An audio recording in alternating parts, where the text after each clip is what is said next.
Did-ana sa mga kapulisan ang mga tao nga musaka sa First Mandaue-Mactan Bridge aron mosaksi sa fluvial procession. Tipik kini sa seguridad nga ilang ipatuman atol sa kalihukan. Si Chona Carion sa report. Sa mga milabayng katuigan, mapuno gyud ang First Mandaue-Mactan Bridge ang mga deboto nga gustong mosaksi sa fluvial procession. Kini gumikan sa kabantang sa dapit, din makita gyud ang galyon nga sakyan sa imahe ni Senyor Santo Niño ug sa Birhen sa Guadalupe ug ang mga musalmot sa fluvial procession. Apan mato di Senior Superintendent Julian Intoma, officer in charge sa Mandaue City, nga did-a na karon sa mga tao nga makapundo sa taytayan.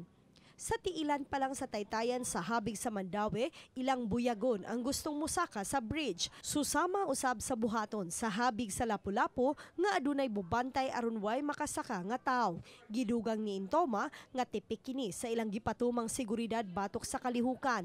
Panghinaot sa kapulisan nga unta mutuman lang ang publiko. Doon na may pulis nga to sa ubos o nga rin sa ibabaw sa bridge na mo kuan sa mga tao mo harang, dili sila pwedeng mo umingon silang mutabok ra sila maglakaw pa Lapu-Lapu, dili gihapon sila magkuan until such time na mahuman ang ato ang parada atong fluvial parade.